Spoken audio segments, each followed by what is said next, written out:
জাদুর মাধ্যমে মানুষকে বিভিন্ন ধরনের তদবির করে, বান মারে, মানুষকে বিভিন্ন ধরনের তাবিজ করে। আছেন আমাদের সমাজে সবচাইতে বেশি।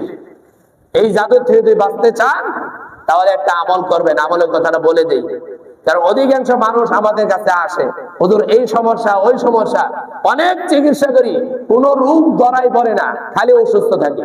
এটা বুঝতে হবে আপনাকে জাদু করছে। আর জাদুগুলো করে সবচাইতে কাছের মানুষরাই, আপন জনেরাই। আপনি একটু ভালো চলতেছেন, আপনার ভাইয়ের সহ্য হইতেছে না।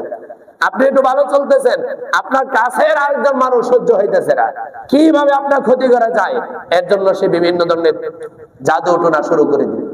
এই জাদুর থেকে বাঁচার জন্য প্রত্যেক দিন সকাল এবং সন্ধ্যা, ফজরের নামাজের পর, মাগরিবের নামাজের পর 3 কুল পাঠ করবেন। সূরা ইখলাস 3 বার, সূরা ফালাক 3 বার, সূরা নাস 3 বার, আয়াতুল কুরসি 1 বার, পরে